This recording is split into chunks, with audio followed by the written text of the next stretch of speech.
Let's begin with an uncomfortable truth. Kindness without sharpness will make you prey in a world built for predators. You were taught to be kind, to stay humble, to be gentle. You were told that somehow the world would reward you for it, that if you kept doing the right thing, someone would notice, that if you kept your heart pure, life would return the favor. But life isn't a fairy tale, and deep down you know that. You've just never had the courage to admit it out loud. How many times have you tried to be the good one, only to be overlooked? How many times have you stayed silent to keep the peace, only to be disrespected? How many times have you held on to your principles and watched the cunning rise above you with a smile? The world does not reward goodness. It rewards awareness. Machiavelli's warning, morality without strategy is stupidity. Machiavelli was one of the few brave enough to say it plainly. He didn't write The Prince to teach you how to be moral. He wrote it as a survival guide for those walking among wolves, trying to preserve their soul without losing their life. He made it clear, morality without strategy is stupidity wearing a saint's robe.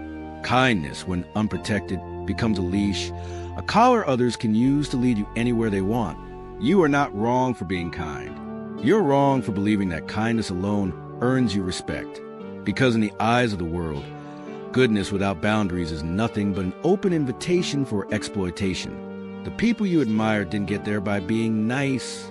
Ask yourself, the people you admire, the ones who've risen to power, did they get there through innocent intentions alone? Or did they get there by understanding human nature? By knowing when to be soft and when to be sharp, when to extend a hand, and when to keep a knife behind their back? Machiavelli never taught you to be cruel. He taught you to stop being naive. He taught you not to walk into a game where you don't even know the rules. Because if you don't, you'll end up as a pawn in someone else's plan every time. Every time you stay quiet to keep the peace. Every time you give without asking for anything in return. Every time you tolerate what you shouldn't, you are silently telling the world, I am weak. Use me. But you can stop right now. You can choose not to be shaped by the world, but to start shaping it, not by abandoning your kindness, but by transforming it into something no one dares to take advantage of. Kindness doesn't earn you respect. It gets you used. The problem isn't that you're good. The problem is that you don't know how to protect your goodness. You walk through life thinking everyone plays by the same rules, that people will treat you the way you treat them, that decency is contagious. But it's not. The world is not filled with like-minded souls. It's filled with opportunists, predators in polished shoes, manipulators with kind eyes, people who know exactly what to do with someone like you, someone generous, someone trusting, someone who can't imagine using others and therefore can't recognize when they themselves are being used. You become the ideal target, not because you're weak, but because you're transparent, predictably safe. Machiavelli warned of this. He saw what many refuse to admit. Human nature, when cornered, isn't noble. It's calculated. And unless you understand this, you will continue to be a casualty of your own ideals. This isn't a call to become cynical. It's a call to become intelligent.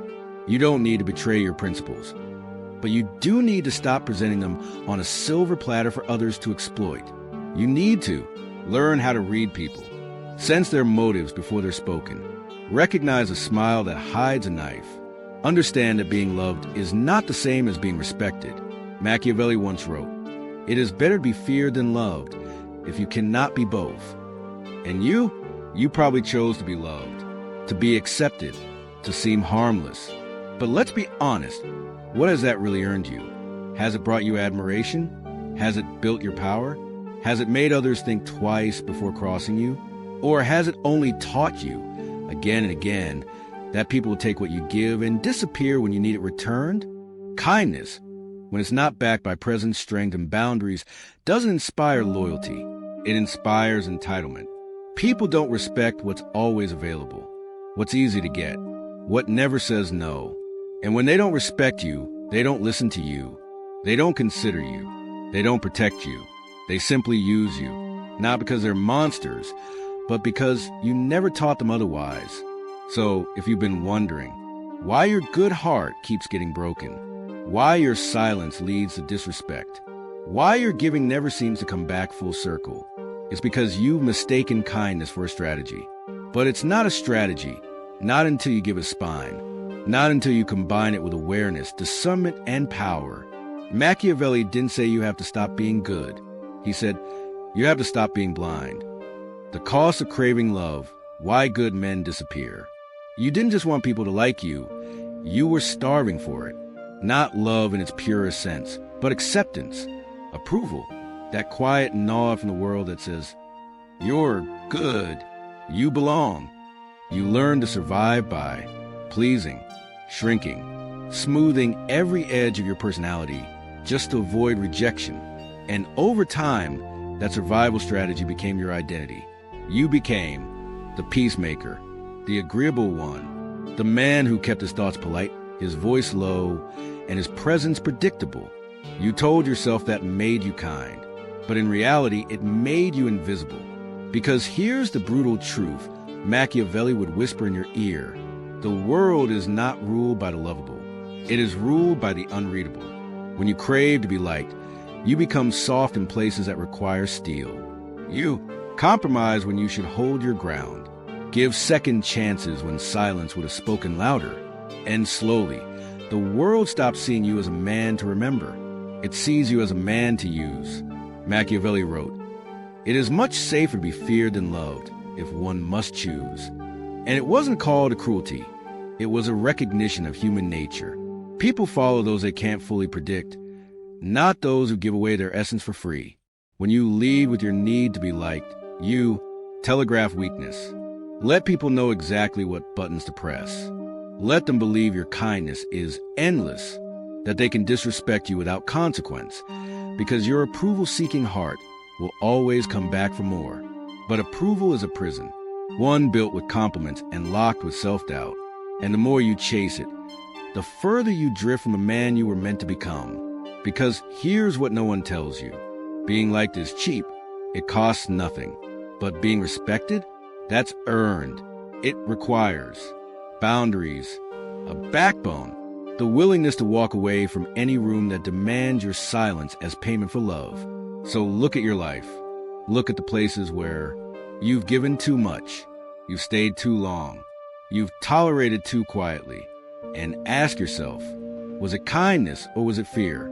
Because if you don't face that truth now, you'll keep reliving the same lesson.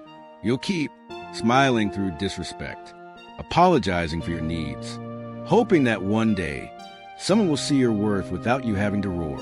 But they won't, not until you become the kind of man who doesn't need to be liked, not until you become the kind of man who can be kind and still be feared. The world rewards the strategic, not the sincere. From a young age, you were told the same lie, that goodness would eventually be recognized, that if you stayed loyal, patient, and honest, life would hand you the crown. But what they didn't tell you, the world isn't watching. And if it is, it's not applauding your purity, it's calculating your usefulness. Because the world, as Machiavelli saw it, doesn't move according to virtue. It moves according to leverage. Power isn't about what you intend. It's about what you can control. So let me ask you, where has your decency taken you? How many times have you done the right thing, only to watch someone more cunning, more ruthless, more aware of the game rise above you? It hurts because part of you still wants to believe the myth, that good guys finish first, that the truth always wins. But if you've lived long enough, you know that's not how the world works. Because the world doesn't reward men who are morally good. It rewards men who are strategically good. Men who can weaponize their presence, know when to speak and when to vanish. Understand that appearances are often more valuable than authenticity. Machiavelli warned, it is not necessary to have all the virtues, but it is necessary to appear to have them. Because appearance shapes perception, and perception shapes power. You may be the wisest man in the room, but if you can't control how others perceive you, if you seem soft when you're supposed to stand firm, appear desperate when you should be detached, you lose your influence. The manipulator thrives because he looks confident. The fool wins because he sounds certain. The virtuous man, he waits silently, hoping someone will notice his worth. But the world rarely notices what doesn't demand its attention. That's why Machiavelli didn't just teach survival. He taught performance. The art of cultivating an image that commands respect before you even speak. Acting with intent, not impulse. Having the courage to abandon the delusion that people are fair, they are not. They are emotional, reactive, drawn to charisma, mystery, dominance, not a purity. So if you want to stop being overlooked, you must stop hoping your goodness will be enough. You must become the kind of man whose silence has gravity. Words are rare but sharp. Presence makes others straighten their posture. Because in the end, it's not morality that rules the world. It's mastery. The power of image. You are what people see. Have you ever watched someone far less competent than you get ahead simply because they looked the part? Not because they were smarter. Not because they work harder. But because they master the art of presence. This is where most people lose the game before they even start. They think truth is enough. That being good at what you do will eventually speak for itself. But Machiavelli knew better. He said, "It is not necessary to have all the virtues, but to appear to have them. That's not deception. That's strategy. Because in the eyes of the world, you are not what you are. You are what you appear to be. People don't see your inner character. They see your posture, your tone, your confidence or hesitation. And they make snap judgments based on surface impressions. If you appear uncertain, they will treat you as uncertain. If you appear passive, they will overlook you. If you appear soft, they will challenge you. And it won't matter how good your heart is, or how capable you are behind closed doors. Because power isn't just about what's inside. It's about how well you translate it into the room. The truth? People follow what they perceive as authority, even if it's a facade. And that's why the loudest, most confident fool often commands more attention than a silent, intelligent man. Because he understands the one thing most good men never learn. You must master the narrative of yourself. You must learn to curate your presence like a king curates his image. Not to please others, but to shape the terms of how others engage with you. Because if you don't define your value, they will. And when they do, they will almost always undervalue you. You don't need to pretend, but you do need to present. Power is not just held, it's projected. Respect is not just earned, it's signaled. So stop hoping people will see your worth eventually. Start showing it intentionally. Machiavelli wasn't encouraging arrogance. He was telling you the truth that polite society tries to hide. Appearances rule perception, and perception shapes reality. It's not about becoming fake. It's about becoming undeniable. Strategic silence. Say less, gain more. Power isn't always loud. In fact, the strongest people in a room often say the least, because what you say can be used against you. But what you withhold creates mystery, and mystery creates control. Machiavelli understood this. He wrote, "A prince must know how to conceal his intentions, not because deception is noble, but because transparency in the wrong hands is suicide." Most people think speaking up is power, that saying what's on your mind earns you respect. But often, it earns you exposure, because once people can predict your thoughts, your values, your next move, they gain leverage over you. And when you're predictable, you're no longer dangerous. You're manageable. Strategic silence isn't about pretending. It's about preserving your edge, knowing what to reveal and what to keep buried. Think about it. How many times have you over-explained yourself, trying to be understood, only to feel misunderstood? Trusted someone too quickly, revealed too much, and watched that information come back to bite you? That's not honesty. That's poor self-defense. In a world full of watchers, those who control the flow of information control the board. Because the less people know about you, the more they're forced to respect the space around you, wonder, hesitate, and hesitation is power. You don't owe the world your thoughts. You don't owe explanations to people who haven't earned your truth. Every word you speak should carry weight. Every sentence should feel deliberate, measured, intentional. Because when you speak less, people lean in. They listen. They replay your words in their minds, trying to find meaning between the lines. That is influence. The man who talks endlessly is cheap, forgettable, replaceable. But the man who knows how to pause, Who lets silence do the heavy lifting? That man carries presence. Strategic silence is not weakness. It is the armor of those who refuse to be read to easily. So, stop filling the air with noise.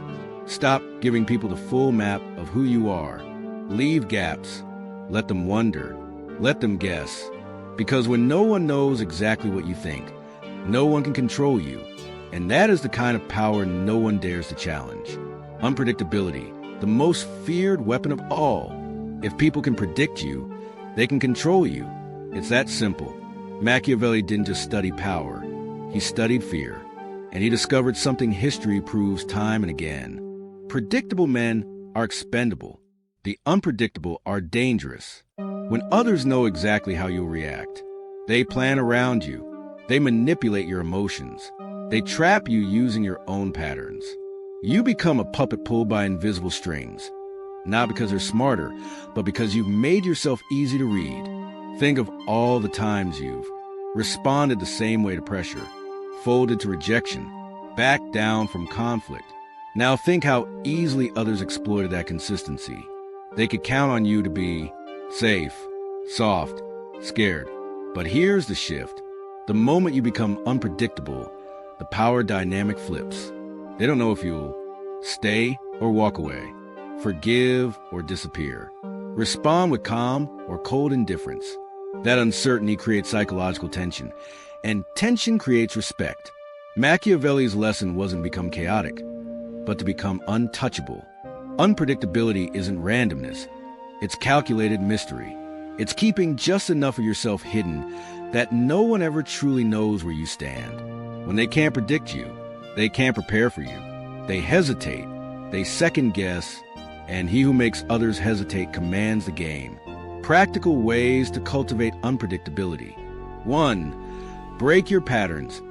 Do the opposite of what they expect. 2. Say no when they anticipate yes. 3. Disappear when they assume you'll be present. 4. Speak only when silence will be safer.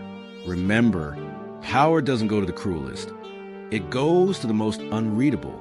The man who smiles without revealing intent. The man who doesn't react on cue. The man who can go quiet and leave them guessing. That's who holds real control. Strategic distance. How absence creates value. Here's one of the most misunderstood truths about influence. Respect isn't built by constant availability. It's built when your absence is felt. We've been conditioned to believe being always reachable shows commitment. Quick responses demonstrate value. Constant presence equals importance. But Machiavelli warned the opposite. Familiarity breeds contempt. Scarcity increases worth. If you're always around, answering, available, your presence becomes ordinary, expected, taken for granted. And what's expected is never valued. You see this everywhere. The employee always staying late becomes invisible.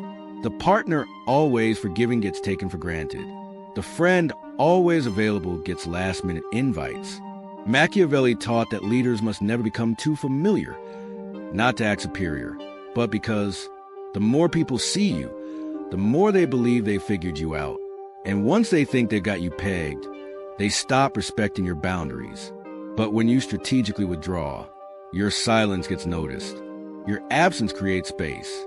Your rarity increases demand. This isn't about playing games. It's about understanding human nature. People value what they might lose more than what they know they can always have. How to apply strategic distance. 1. Let others reach for you sometimes. 2. Create spaces between your availability. 3. Be the one who ends conversations first. 4. Occasionally disappear when expected. The most powerful figures in history weren't those who attended every meeting. They were those who made their appearances count. Your goal isn't to be everywhere. It's to make your presence matter. Because when you're always visible, you're always vulnerable. But when you control your exposure, you don't beg for respect, you command it. Final truth, you weren't weak, you were just unarmed. Now you understand why kindness alone failed you, why being liked never equaled power, why emotional transparency made you a target. You weren't weak, you were just playing a game no one taught you to win. Machiavelli's ultimate lesson wasn't about manipulation. It was about awakening. The world has always rewarded those who understand its rules. Now you do too. This isn't about changing who you are. It's about protecting who you are. The choice is yours. Keep hoping virtue will be enough, or arm your goodness with the strategy it deserves. The game doesn't change, but now neither will you.